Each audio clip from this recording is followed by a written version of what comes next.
Right guys, good to see you. So in today's video, we're going to be talking about how to pick a name for your business.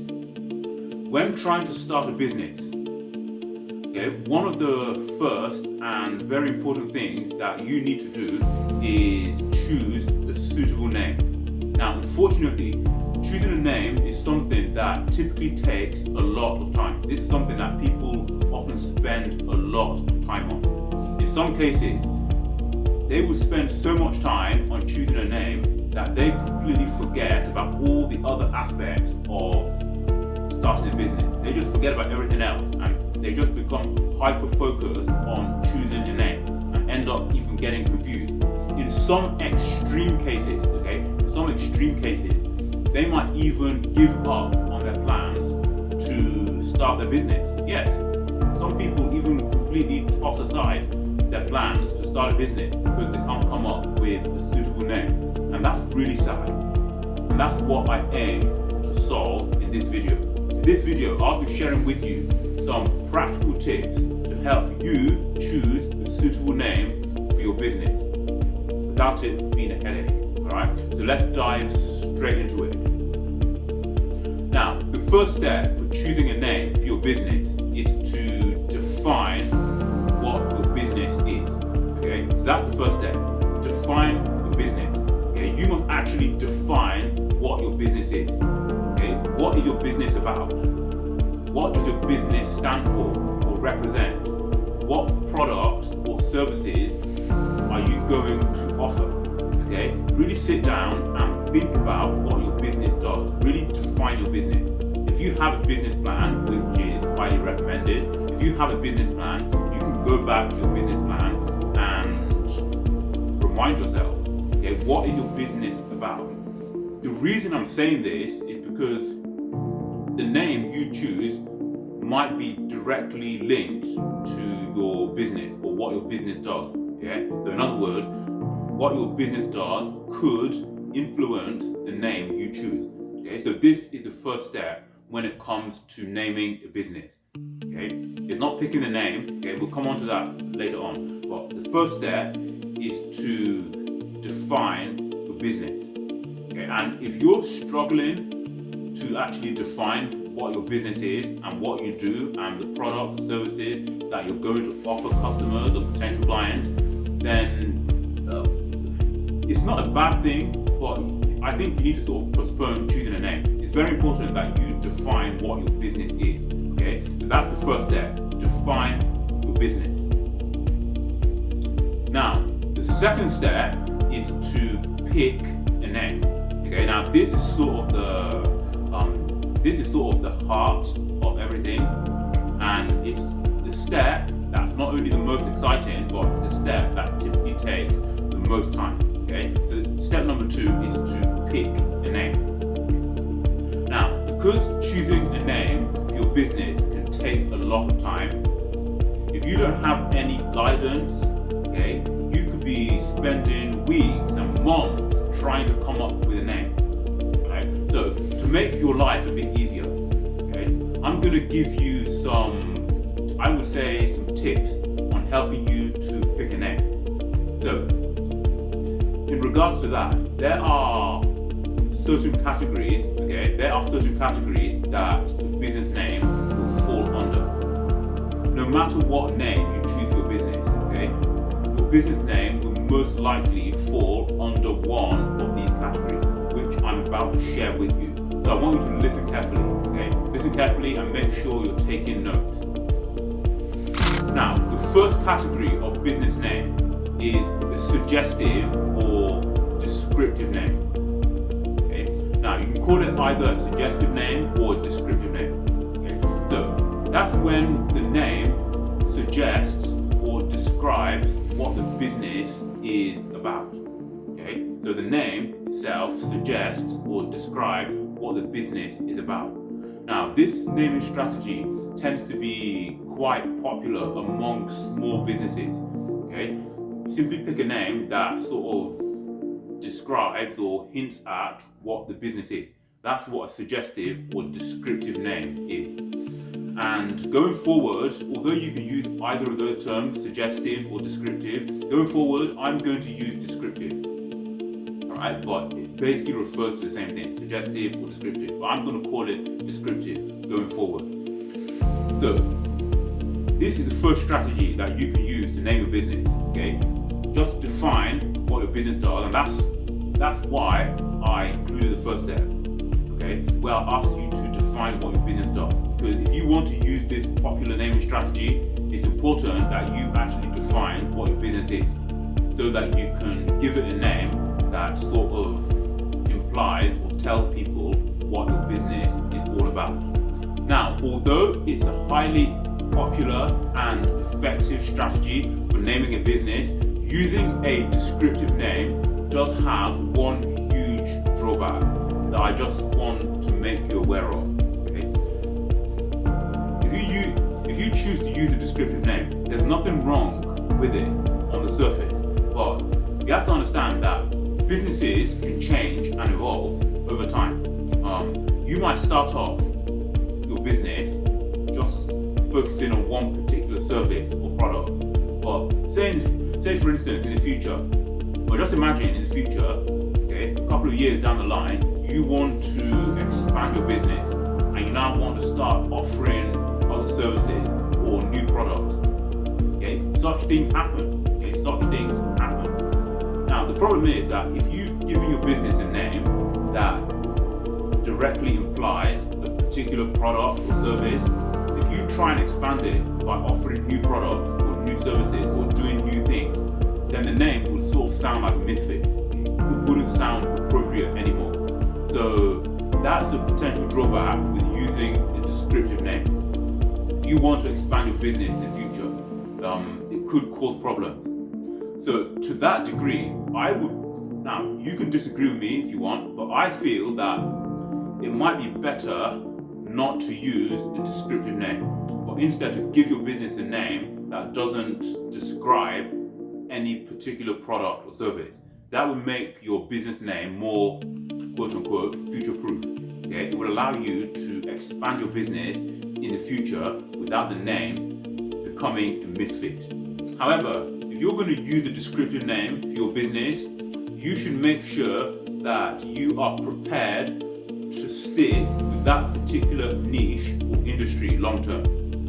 Because if you branch out and try and expand to start doing other things or offering new products or services, as I explained, the name you've chosen will become a misfit, and obviously you don't want that to happen. Alright? So that's just a drawback or potential drawback that you need to be aware of. So that's the first strategy for naming a business. So that's the first category of business name, using a suggestive or descriptive name. Now, the second category of business name is an eponymous name. So this is when the business is named after its founder. So if you're the one trying to start a business, okay, you would name the business after yourself. Now, most typically, the business will be named after the owner's surname or middle name. Okay, so you would give your business your own name. Okay, most typically the surname, but it can be a middle name as well. All right. If you have a name that's quite distinct and unique, then using an eponymous name might be a way to make your business stand out. All right. So if you want your business name to be really personal to you, or your name is quite unique, then you might want to consider using an eponymous name. However, there is a potential drawback with this particular naming strategy. Okay. Now, if you choose to name your business after yourself, you have to understand that it could be very difficult, or in some cases, nearly impossible for you to sell the business later on. Okay, and sometimes this happens. Okay, businesses are bought over by other businesses, other companies. For instance, YouTube was bought by Google in the early 2000s. Things like that do happen. So you might have no plans to sell your business right now, but things can change in the future. you might have new goals and new ambitions, or be thinking differently. So if you decide to use an eponymous name, so in other words, you're naming the business after the founder or yourself, if you're the one starting the business, if you choose to use that naming strategy, it could be harder to sell the business later on. Alright? So that's just potential drawback that you need to be aware of. Okay? And much like the first naming strategy of using a descriptive name, okay, it does have its own drawback or disadvantage. So if you plan on using either of these two naming strategies, make sure that you are aware of the disadvantages. Okay, make sure you consider those carefully before going ahead with it. So that's the second category of business name, using an eponymous name. Now, the third category of business name is an associative name. So with an associative name, the business is named after a particular person, place, service, or concept. Alright? In branding, associative naming is used to associate a business, company, or brand with the thing that is being linked to. Okay? So for instance, it could be a particular place. I think Amazon was named after a particular place. I think it was a river or some particular place. Okay? But there are examples of companies which have been named after a particular place, a particular region. Now, when it comes to associative names, there are two important characteristics, okay, that stand out. Now, the first one is the fact that associative names typically evoke some kind of feeling or idea in the minds of the customer or whoever it is that's inquiring about the business. Second, associative names tend to be very memorable, okay, and easy to remember or to recall. So that's the third category of business name, okay, using an associative name. Okay, using an associative name. So you name your business after a person, a place, a service, or a concept or idea. Okay, so that's the third category of business name, using an associative name. Now, the fourth category of business name is an acronymic name. So, with an acronymic name, as you can probably, or some of you can probably guess, with an acronymic name, okay, your business name is going to be an acronym. Now, what is an acronym?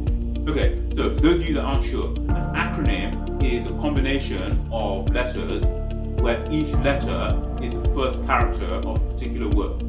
Okay, so I'll say that one more time. An acronym is a combination of letters where each letter or character is the first letter of a particular word. So, I'll put this into context. If you have a very long name that consists of multiple words, like more than 3 words, okay, it's going to be a bit of a mouthful if people have to pronounce that every single time. Okay, that's not going to be nice. If people are going to be having to pronounce that every single time. Your business name consists of multiple words, right? So in that case, it might be better to just take the first character of each of those words and combine them to form an acronym. And then the acronym will be the name of the business. Okay? And there are examples of businesses which use acronymic names. So let's look at an example. Okay, so let's say, for instance, the fashion brand H&M or ASOS. Okay, those are examples of businesses that have an acronymic name. On the other hand, okay, let's look at another example. The global bank HSBC. Okay, and here's the thing: most people, like 99% of ordinary people, don't even know what HSBC actually stands for. And that's the thing. Okay, if you use an acronymic name, okay, people just know your business by the acronym. They don't even care about what it stands for. Okay, most of the time, people don't care, and most people don't know. All right, most people don't know what HSBC stands for, and it's not really relevant. But the point is that if you have a name that consists of multiple words, okay, you can make everything more concise by taking just the first character of each word and then combining all those letters to form an acronym. That acronym can then be the name of your business. Now, here's a quick tip, alright? When naming a business, it's better to stick with shorter names, okay? Try and avoid names that are long and windy and convoluted. Try and keep the name as short and punchy as possible. That helps to make it easier to pronounce and more memorable. So that's the fourth category of business name, okay? An acronymic name. Now, the fifth category of business name, okay, that you can consider is where the name is a combination of multiple words. Now, I know this might sound similar to what I just talked about, but this is different, okay? So with this strategy, okay, the name consists of combining words together. Now, for best practice, and it's recommended that you only combine 2 words. If you want to combine 3 or more words, then you are better off sticking with the last strategy that I talked about, okay, using an acronymic name. But with this strategy, with this approach, you're just going to take 2 words and then combine them to form a new word. And that word will now become the name of your business. So it's a creative way of bringing 2 words together. If you have 2 particular words that you really like, for some reason you like the sound of them or you like to include them in your business name, then this is an approach that you can consider. So it's very straightforward. You take 2 words and then you combine them to form an entirely new word, and that word will then become the name of your business. So that's the 5th category of business name, a name that's formed by combining 2 words. Now, the 6th category of business name is a misspelled name. Okay, so with this particular approach for naming, you are going to deliberately misspell the name. So just assume that you've come up with a name for a business. Okay, so with this approach, you are going to deliberately misspell the name. Okay, so for instance, you could change an I for a Y. You could add in an extra O or an extra E. Okay, you can add in a completely new letter. You have to just misspell it in some way, and this leads me on to another point, which is when naming your business, you have to be creative. Okay, so I'm just trying to get your creative juices flowing by giving you all these ideas. But with this approach, you want to go out there and just misspell the name. Okay, typically you just want to make one change, like swapping one letter for another, or adding an extra E, or throwing in a new character. You want to misspell the name, and that misspelled word will now become the name of your business. Now, the interesting thing is that you might say to yourself, that sounds a bit weird. That sounds weird. But the thing is that when your business is established, your clients, okay, your customers, your fans, most likely aren't going to think that the name is weird. They simply accept that as the name of your business. Okay? It might seem unusual to you initially because you were the one who deliberately misspelled the word. But out there in the real world, people will just accept your business for what it is. Okay? So that's the 6th category of business name, or the 6th approach for naming your business. You simply misspell the name. Very straightforward. Now, the 7th category of business name is to use an animal name. Now, this one will particularly appeal to pet owners and animal lovers. If you're someone who loves animals, or you're thinking of starting a business that involves dealing with animals, then this is a naming strategy that you might want to consider. So, with this naming strategy, you're going to include an animal name in your business. Now, which animal should you use? That's entirely up to you. Okay, that's your call. You go out there and choose any animal you want and include that in your business name. If you want to get really creative, okay, and I'm trying to inspire your creativity, okay, so bear with me. If you want to get really creative, okay, one thing that you can do, you can combine an animal name with another word. Okay, so you can use like the previous approach that I talked about. You can combine an animal name with another word to form an entirely new word. You can combine an animal name with another word to form a new word, and then you can misspell it. Okay, so I'm just trying to inspire your creativity. You can combine these different approaches. That's what I'm saying. You don't have to use just one particular approach. I'm trying to give you a variety of strategies and tools that you can use to come up with a name for your business. Alright? So that's the 7th category of business name, using an animal name. And as a side note, using an animal name is definitely a great way not only to make a business name sound fun, but also to stand out and be unique. So yes, that's definitely a legitimate and valid approach for naming a business, using an animal name. So that's the 7th category of business name, using an animal name. Now, the 8th category of business name is to use a non-English word. If you're someone who grew up in a foreign culture, or you grew up somewhere else and you spoke a different language, you might want to consider using this naming approach. Okay, so you're going to use a non-English word as the name of your business, and this can be particularly effective if your target audience is abroad. So if you're targeting people that live abroad or people that live in a particular part of the world, then this naming strategy is something that could be a good idea. Alright? However, if you're going to use a non-English word, make sure you do your research and understand what that word means in that particular language. Don't just go out there and just pick any arbitrary phrase or word and use that as the name of your business. Okay, you want to make sure that you know the meaning of the word and it's not something offensive or contentious or something inappropriate. Okay, so just a quick side note, if you're going to use a non-English word, make sure you understand what that word actually means before using it. So that's the 8th category of business name, or the 8th approach that you can use for naming a business.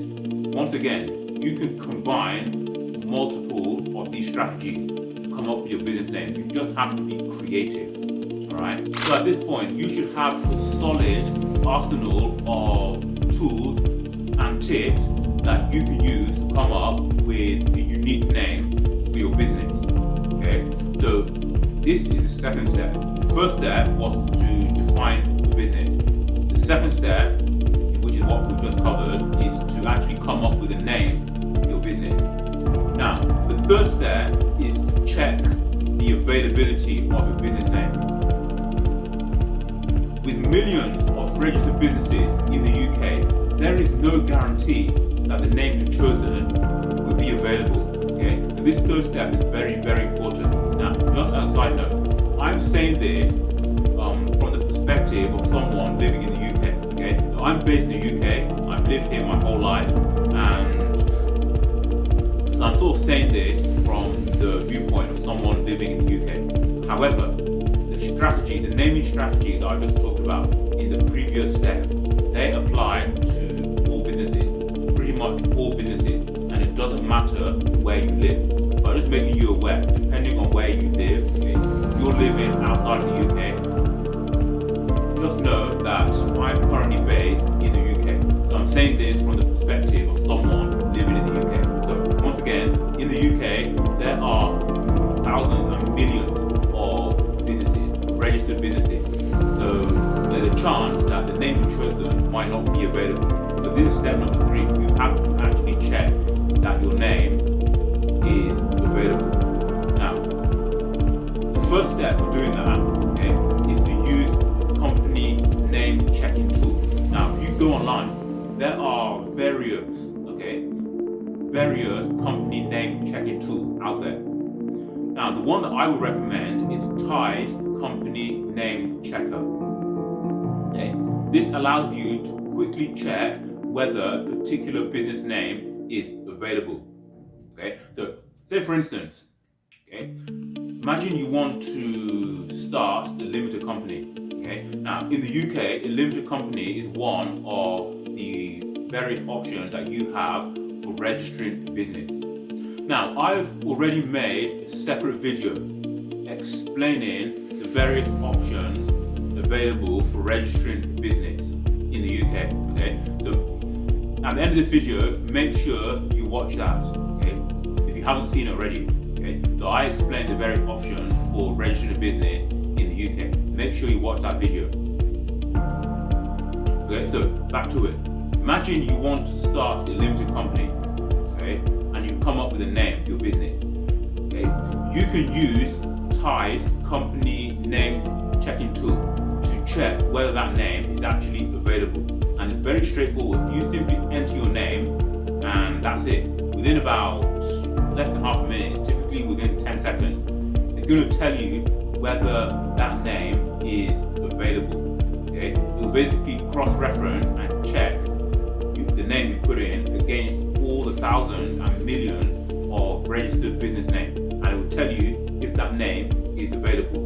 But what I really love about Tide's company name checking tool is the fact that it allows you to bulk check company names. So with Tide's company name checker, you can check the availability of multiple business names all at once. This helps you to save time. Now, why would you want to do this? Well, like I said, since there are millions of businesses registered in the UK, there is no guarantee that the name you've chosen will be available. So it's advisable, and this is important, it's advisable that you not only come up with one business name, but you actually come up with at least 3 different names that you will be happy to go with if your top choice is not available. Alright? So imagine that you've come up with 4 or 5 different business names and you're happy to go with any of these. With Tide's company name checking tool, you can put all of them in and check their availability all at once. Okay, that's very handy and convenient, right? Now, if you are interested in using Tide's company name checking tool, okay, I've left a link for it in the video description down below. Make sure you check that at the end of this video, okay? Now, after checking the availability of your business name, I would also recommend, and you should do this, okay, make sure you check on Google.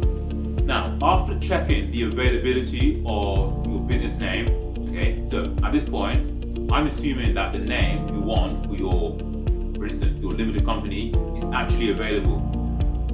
However, you should now check on Google. So you want to type in the name of your business on Google, and you want to see if any other business or organization has that particular name. Now, when searching on Google, most people typically just stay on the first page. Most people typically just stay on the first page.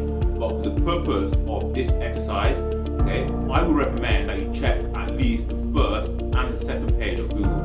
Really see if any other business or company or organization is using that particular name. If you're really serious, okay, you should consider checking even the 4th and the 5th page of Google. Okay, you don't have to do this all at once. You can take a break, you can come back later, but you want to check on multiple pages on Google to see if any other business or organization is using that particular name. Optionally, you can also check on social media like Instagram, Facebook, see if any other business is using that particular name. Now, while coming up with a business name, there is something very important that you must be doing. You absolutely have to be doing it at the same time when trying to choose a business name. And that is, okay, when choosing a business name, it's very important that you also look for a corresponding website domain. Now, what is a domain? A domain is the human readable address or identifier for a website. So I'll say that once again. The domain is the human readable address or identifier for a website. Every serious business nowadays needs a website. Okay, if you want to be taken seriously by other people and other companies, you need a website. Okay, it doesn't need to be the most beautiful or advanced website. Okay, you could even get a freelancer to build a one-page website just to get your business online and to give your business presence online. This is important because it's been shown that most of the time when people want to find out about a new product, service or business, okay, the the first place they go to is Google. Yes, they go to the internet. So if your business doesn't have a website, you are missing out big time. You're basically hiding yourself in the dark. You're basically locking yourself in a cupboard. Alright? With no website, you almost have no online presence. So it's very important that your business has a website. As we now know, a domain is a human readable address or identifier for a website. Okay? And your website is the online presence of your business. Okay? Or at least it's a big part of it, in addition to social media pages. But let's just talk about the website. Okay? The website is the online presence of your business for the most part. So it only makes sense that your website domain, okay, which is your online identity, okay, you want your online identity to match your corporate identity. Okay. Now, website domains are typically the format of abc.com or xyz.org or xyz.co.uk. Alright? So you want your online identity to match your corporate or business identity. So for instance, if your business is called ABC, you want your website domain to be abc.com or abc.org. Okay? It will be quite strange if your business is called ABC, but the website domain is xyz.com.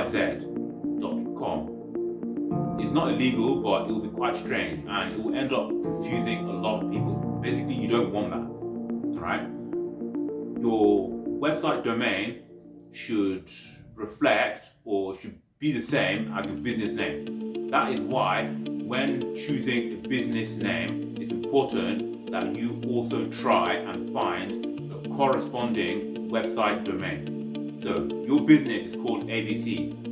You should try and get a website domain called abc.com or abc.co.uk or abc.org. Now, some of you might be wondering, where can I get the website domain? Well, don't worry, okay? Website domains, okay, simply put, website domains are bought. You have to purchase them through authorized domain registrars.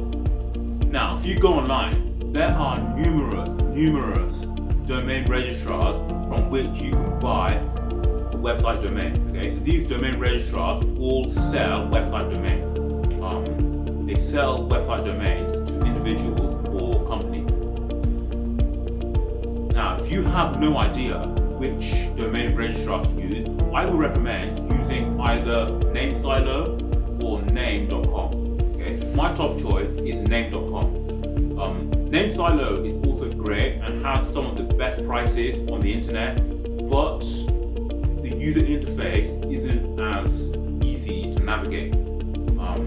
But with Name.com, okay, you have a domain registrar that's not only easy to sign up to and create an account, but it's very, very straightforward to navigate. You just know where everything is, and it's just very pleasant on the eye. It's pleasant to look at, it's pleasant to use. You can go from one place to another, and even when it comes time to purchase the domain, it's very, very straightforward. So that would be my top choice, my top recommendation. Anyway, I've left links to both NameSilo and Name.com in the description down below, okay, so you can check those out later on. Name.com is a domain registrar that is a fantastic choice for small business owners and aspiring entrepreneurs. So if you're thinking of starting a small business and you're looking for a place where you can buy a website domain at a very good price, I would recommend consider buying it from Name.com. Once again, I've left links in the description below. Alright? So when coming up with a name for your business, okay, you also want to be looking for a corresponding website domain, and it's important that you purchase the domain as soon as possible. Now, why is this? Well, once again, the domain is a human readable address or identifier for a website. Okay, so this is how the internet works. Website domains have to be unique because they are unique identifiers. So no two websites can have the same domain. With we've also learned that domains have to be purchased. So as a result, if somebody has purchased a domain or the domain that you want, then nobody else can purchase it. So if you've come up with a name for business and you're like, that's awesome, I now want to find a corresponding domain. If somebody else has already purchased that domain, then you're not going to be able to buy it. Alright, and once again, your online identity should match your corporate business model. So you want your website domain to match your business name. Your business is called ABC, the website domain should be abc.com, abc.org, something like that. Alright? That's why when coming up with a name for your business, when choosing a name for your business, you also want to find a corresponding website domain. Okay? Once you've chosen a name for your business and you've checked its availability, okay, you've done that. You then want to purchase the domain as soon as you can. Okay? Purchase the domain as soon as possible. Okay? Even if you haven't got a website, okay, you should still purchase the domain. The website can be built later on. Okay? Now this isn't a tutorial on how to make websites, so I'm not going to talk more about websites, but you definitely want to purchase the domain as soon as you can. As soon as you come up with a name and you check that the name is available. That brings us to the end of the third step. Okay, so we're now at the end of the third step. That's checking the availability of your business name. Okay, so just to recap, to check the availability of your business name, you should first start by using the company name checking tool. Okay, once again, I strongly recommend using Tide company name checker. Okay, you'll find a link to it in the description below. Okay, now the fourth and last step is to actually register your business. Okay, so once again, just with that example, imagine you're trying to set up a limited company. Okay, so you've gone through the first three steps. Okay, you've defined your business, you've chosen a name, you've checked that the name is available. Now the fourth and last step is to register business. Now, I'm not going to go into too much detail because I made a separate video explaining the various options that you have for registering a business in the UK. Okay, so you can check that out at the end. Okay, check that out at the end. But registering a business, okay, so if you register a business, that basically means that other people can't register a business with that same name. Okay, at least not here in the UK. Okay, so if you want to set up your limited company, once you've registered your business with that name, then nobody else can. And that's the whole purpose of checking the availability of your business name. You want to use a name which is not already registered, so that you can then register it later on. Okay, so that's the fourth and last step of the process. Registering your business. And registering your business is really sort of the start of making your business official. Registering your business, and it's a big moment, so make sure you enjoy it. Alright, make sure you enjoy it. So that's the fourth and last step of the process: registering a business and making it official. And if you haven't seen that video that I made on the various options for registering a business, make sure you check it out. Okay, make sure you check it out. So guys, well done for making it to the end of this video. I know it's been long. We've learned a lot. We've talked about a lot, and I hope some of you were taking notes. Okay? So if you've made it to this point in this video, you should now have all the information that you need to choose a name for your business. And hopefully it shouldn't drive you nuts either. Okay? Choosing a name for your business is very important, and I really hope that this video will help you in that regard. So guys, if you found this useful, do consider subscribing for more. Give this video a like and feel free to share it with anybody else who might find it useful. Thank you very much.